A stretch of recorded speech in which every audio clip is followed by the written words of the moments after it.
reformismo es la antesala del fascismo, no del socialismo. Chile es un país que se caracterizó en su historia por poseer un poderoso movimiento obrero y popular,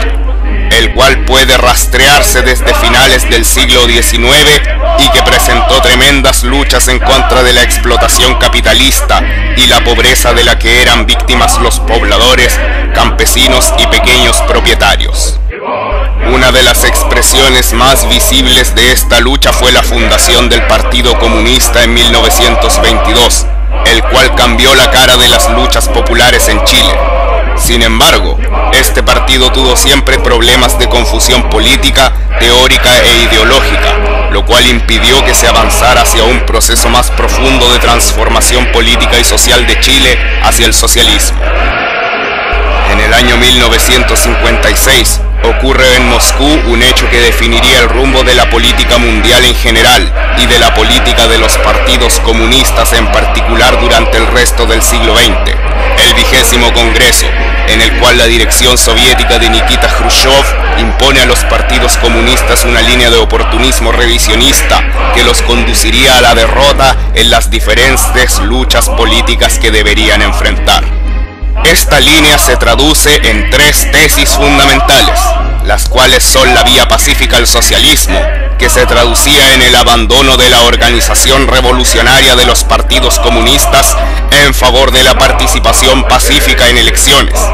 la coexistencia pacífica con los estados imperialistas, lo cual significaría mantener una política pasiva de acercamiento y claudicación constante en contra de los imperialistas de Estados Unidos y Europa Occidental,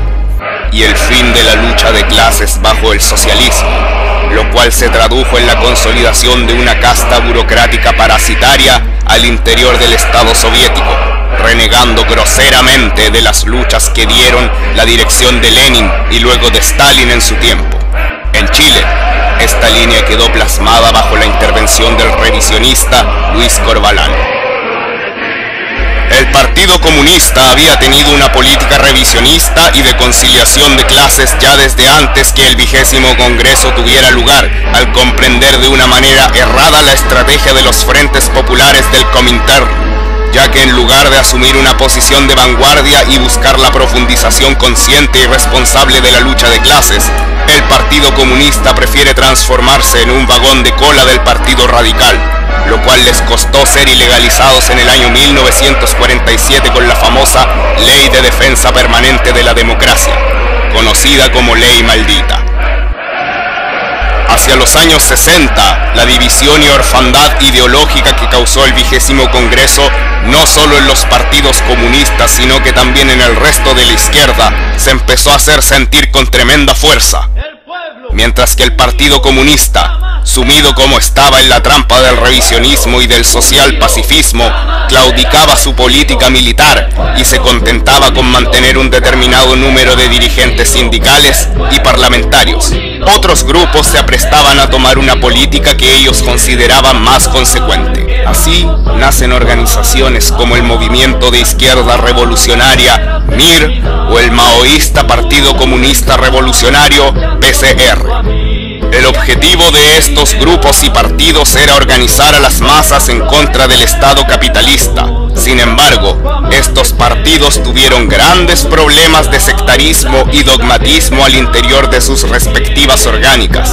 razón por la cual comenzaron a quedarse al margen de la política de masas. También es de suma importancia recordar que antes de que la Unidad Popular llegase al gobierno, ocurren dos acontecimientos no menores en la política nacional. Uno es la creación del grupo fascista Patria y Libertad, el cual tenía como objetivo la creación de un Estado fascista capaz de imponer a sangre y fuego las reformas neoliberales que luego serían una realidad. El otro hecho es la elección de Eduardo Frei Montalva, apoyado por la CIA para llevar adelante la política anticomunista de la Alianza para el Progreso y con ello bloquear la influencia de la Revolución Cubana, la cual cundió como reguero de pólvora por toda Latinoamérica. El año 1970 ocurre un hecho sin precedentes en la historia de Chile. El candidato de la Unidad Popular, Salvador Allende Gossens, es electo, lo cual genera una batahola política tremenda que obligó a la coalición a tener una alianza política con la democracia cristiana, lo cual permite los votos necesarios en el Parlamento para elegir a Allende de acuerdo con la normativa vigente con la Constitución de 1925. Su gobierno es la máxima expresión del avance popular de las masas en Chile, del avance de la conciencia popular desarrollada tras décadas de lucha del pueblo y de los trabajadores. Desde ese momento, un ambiente de sedición comienza a esparcirse sobre el país, lo cual comienza con el asesinato del general René Schneider el 25 de octubre del año 1970 por parte del grupo terrorista de extrema derecha Patria y Libertad. El asesinato del general se enmarcó en un plan generalizado por parte de la derecha fascista y del imperialismo para desestabilizar al nuevo gobierno al remover del camino a todos los militares que pudiesen entorpecer el actuar del fascismo al interior de las Fuerzas Armadas. Mientras tanto, Luis Corvalán y su política revisionista presentan la elección de Allende como un triunfo de la vía pacífica y como el avance de las posiciones reformistas y claudicadoras frente a la política revolucionaria que entregó tantos triunfos al movimiento comunista internacional en las décadas pasadas. Es así como este revisionista declara: el caso chileno viene a demostrar que los caminos y métodos del proceso revolucionario tienen en cada país sus propias particularidades, y prueba que no es precisamente descabellada la tesis que proclamó el 20º Congreso del Partido Comunista de la Unión Soviética. El gobierno de Salvador Allende realizó obras patrióticas y de soberanía nacional que no se habían realizado antes, tales como la nacionalización total del cobre, aumento de los salarios, modificación radical de la Constitución o la profundización de la reforma agraria. En la medida que el gobierno de la Unidad Popular avanzaba, el antagonismo entre las masas populares y la insuficiencia de las soluciones presentadas por el gobierno se hacía patente, ya que mientras los oportunistas que se colgaron del triunfo de Allende se dormían en los laureles, la reacción fascista golpeaba con particular brutalidad al gobierno y a las masas. Prueba de esto es la política de acaparamiento constante realizado por los agentes de la derecha fascista, de los atentados terroristas, de la campaña de desinformación y terror constante en contra de los trabajadores, de los campesinos y de los pequeños propietarios. Pero al mismo tiempo que esto ocurría, las organizaciones políticas contrarias al reformismo, en confusión ideológica, eran bastante hostiles al gobierno. Lanzaban políticas de tomas de terrenos y fábricas que no siempre eran capaces de controlar adecuadamente, basándose en la errada teoría de la construcción del poder popular, con lo cual confundían los órganos de lucha por la toma del poder con organismos que serían efectivamente el poder del pueblo mientras aún existiese el poder de la burguesía. Así, en un momento de optimismo generalizado de las masas populares y de descontento con la situación de estancamiento al que había llegado el orden constitucional, comienzan a lanzar campañas de tomas de terrenos, fundos y fábricas, crean los famosos cordones industriales y salen a las calles por centenares de miles demandando la profundización del proceso. En este sentido, si bien existe un mérito muy grande del valor de los obreros, pobladores y campesinos por realizar sin miedo estas acciones, existe también una grave falta de previsión por parte de los teóricos del poder popular por una parte, y por parte de los oportunistas del Partido Comunista y del Partido Socialista, al no preparar activamente un plan de acción eficiente para combatir a la reacción y evitar los errores nacidos de la falta de experiencia política presente en las masas. El caos era generalizado. Los enfrentamientos entre la reacción derechista e imperialista y las organizaciones de izquierda aumentaban. La violencia política era insostenible y necesitaba tener una salida. Esta salida no podía ser otra que el enfrentamiento directo entre las masas y la reacción. Sin embargo, las masas habían sido despojadas de todo tipo de preparación política y militar para confrontar al fascismo, ya que la vía pacífica convencía a las grandes masas constantemente de que el ejército era garante del orden constitucional, que no era deliberante y que los soldados no eran otra cosa que el pueblo en uniforme. Sin embargo, la realidad nos dice otra cosa. El ejército tiene una posición e ideología de clase. Tiene una posición de acuerdo con el Estado al que está adscrito, y en el caso del Estado burgués, se trata ni más ni menos que de la última reserva moral de la reacción, o como decía Augusto Pinochet, la última reserva y baluarte moral de la patria. Es así como el día 4 de septiembre, unos días antes de que la gran masacre que se cernía sobre la patria chilena ocurriese, una gigantesca congregación de manifestantes se reunía frente al Palacio de la Moneda para exigir al presidente Allende la disolución del Parlamento reaccionario y el establecimiento de poderes especiales para barrer a la reacción y salvar el proceso. La situación era desesperada. En el ámbito de la reacción civil, la democracia cristiana hacía llamamientos desesperados e histéricos a las Fuerzas Armadas y a la reacción para conseguir el derrocamiento del gobierno constitucional, a la cabeza de los cuales se encontraba el furioso anticomunista Patricio Aylwin, mientras que en el ámbito militar, el día 29 de junio, se había producido el famoso tanquetazo, un intento de golpe de Estado organizado por el teniente coronel Super, sofocado por la intervención del general Carlos Prats, el cual renunciaría un tiempo después al negarse a dar pie al derrocamiento del gobierno constitucional. Es así como el camino queda abierto en las Fuerzas Armadas para aquel que fue el perpetrador directo de los hechos. El 11 de septiembre, a las 10:30 de la mañana, La Moneda es rodeada con tanques y cañones, siendo sometida a un bombardeo de artillería feroz. El golpe fascista cívico-militar había comenzado con ataques por tierra y aire, mientras que el presidente Allende moría al interior del Palacio Presidencial. Este golpe de Estado abrió una de las etapas más terribles que ha tenido que vivir la patria chilena, teniendo una dictadura cívico-militar fascista de 17 años. La más oscura y larga noche en la historia nacional cayó con todo su poder sobre un pueblo desarmado que no pudo darse cuenta de los alcances de la política implementada por los traidores revisionistas y socialdemócratas. Por este atrevimiento, más de 6.000 personas fueron asesinadas y más de 30.000 fueron torturadas de las formas más espantosas que puedan ser imaginadas. Sin embargo, este destino ya había sido mostrado de una forma mucho más espantosa al pueblo de Indonesia en el año 1965,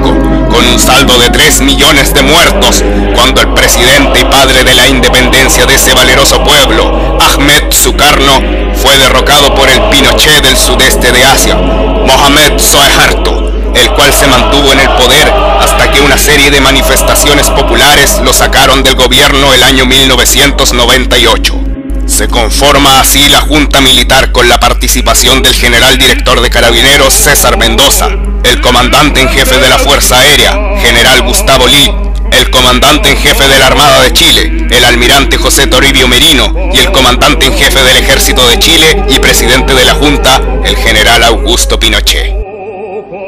Los partidos políticos de izquierda fueron prohibidos y perseguidos, creándose una situación de exilio en la cual fueron desplazados hacia el extranjero cerca de 1.600.000 chilenos. La situación era catastrófica y ni el pueblo ni tampoco ninguna organización política fue capaz de hacer frente al golpe fascista. El MIR y el PCR fueron perseguidos hasta el borde de la extinción por el fascismo, mientras que la mayoría de los miembros de las direcciones de los partidos comunista y socialista huyeron, siendo bastante gráfico de esta situación el hecho de que Luis Corbalán fue capturado mientras intentaba ocultarse debajo de su cama, para luego ser rescatado por su mecenas, el social imperialista y revisionista líder de la Unión Soviética, Leonid Brezhnev. En Chile, las bases de esos partidos, quienes creyeron sinceramente en la estafa que fue la vía pacífica, junto con el resto del pueblo, quedaron abandonados a su suerte.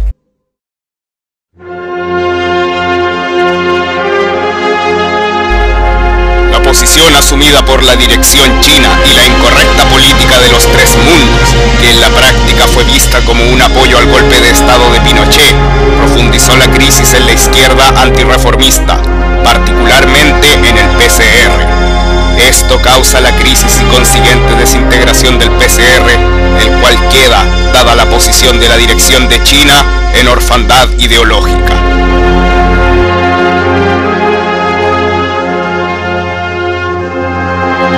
Producto de esta crisis,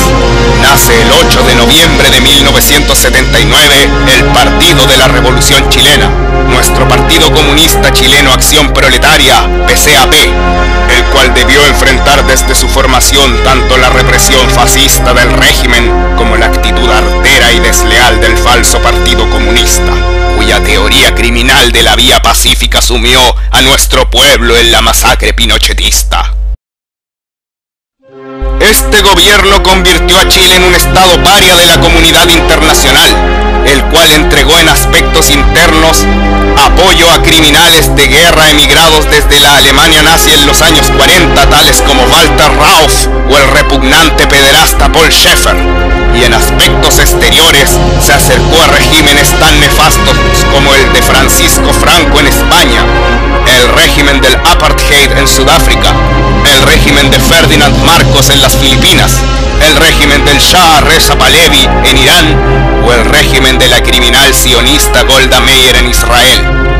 todos obedientes mascotas del imperialismo estadounidense y de la CIA.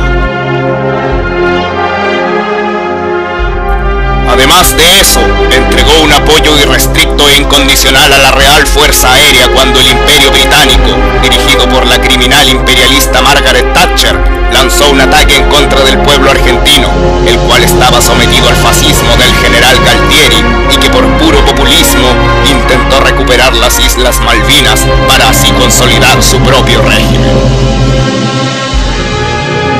Hacia el año 1980, un fraudulento plebiscito tiene lugar, inspirado por el líder de los Chicago Boys, el oscurantista ultraconservador Jaime Guzmán,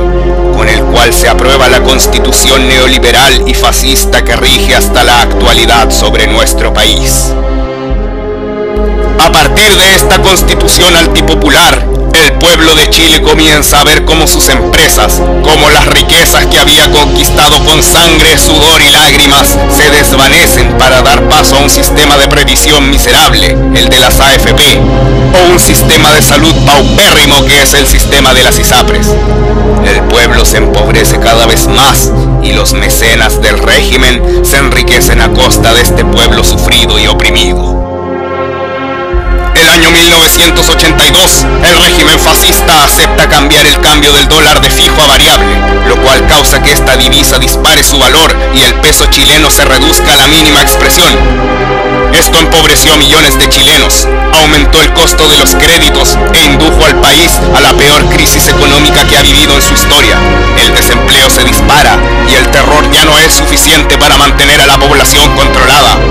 La gente sale a las calles, a las barricadas, al combate contra la policía y el ejército. Muchos mueren y el gobierno comienza a dar las primeras muestras de que se está desplomando y que no será capaz de seguir por mucho tiempo más con esta trágica farsa.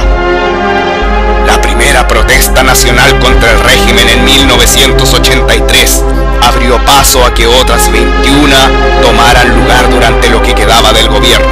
razón por la cual el Pentágono elaboró un plan de emergencia, deshacerse de Pinochet y reemplazarlo por un gobierno democrático burgués mediante elecciones, para darle así al pueblo la idea de que la dictadura podía ser superada por la democracia tan solo con un lápiz y un papel. Es así como el día 5 de octubre se realiza el famoso y muy manoseado plebiscito del sí y el no, dándole el triunfo a la opción no. Este plebiscito pavimentó el camino para que los agentes del Pentágono, la concertación de partidos por la democracia, tomasen el gobierno y administraran las políticas neoliberales del régimen fascista, profundizándolas ampliamente en el proceso. El primer gobierno de la Concertación fue dirigido por el mismo farsante que llamó al golpe de Estado del 73, Patricio Aylwin, el cual no hizo nada para modificar la situación de las personas en lo esencial. No hizo nada por modificar el neoliberalismo, pues a pesar de que su partido tuvo problemas con la junta militar, ese era su régimen. A partir de entonces, la Concertación siguió privatizando todo aquello que Pinochet no pudo, no alcanzó o no quiso privatizar. Profundizó la desnacionalización del cobre, entregó el agua, los recursos mineros aparte del cobre, no hizo nada por modificar la Constitución, mantuvo a Pinochet como comandante en jefe de las Fuerzas Armadas hasta 1998, y cuando este fue detenido en Londres, movió cielo, mar y tierra para que fuese liberado y devuelto a Chile.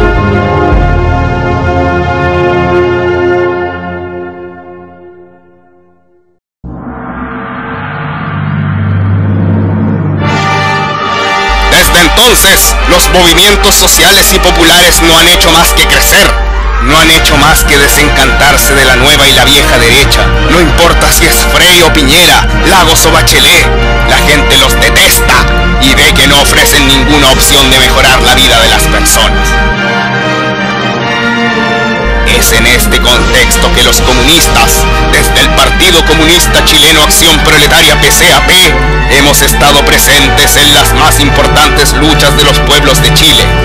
En las luchas del pueblo mapuche en contra del Estado policíaco que los reprime e inventa monstruosos montajes para criminalizar su justa lucha. En las luchas de los estudiantes que combaten contra un modelo de educación que busca solo mayores ganancias para los empresarios dueños de colegios y universidades a costa del endeudamiento de los estudiantes y de sus familias. De los sindicatos que deben enfrentar la represión laboral y las prácticas antisindicales avaladas por las leyes heredadas de la Constitución pinochetista, en los escasos paros nacionales convocados por la CUT o el Colegio de Profesores, cautivos de los dirigentes sindicales vendidos como Arturo Martínez, Bárbara Figueroa o Jaime Gajal. Es por esto que en este nuevo aniversario del golpe fascista debemos recordar las lecciones que nos enseñó esta terrible experiencia para nunca volver a sufrir el azote del fascismo. Con la memoria de Allende y todos los mártires caídos frente al fascismo, avanzamos hacia la construcción de un Chile democrático, popular y soberano. ¡Viva Chile! ¡Viva el pueblo! ¡Vivan los trabajadores!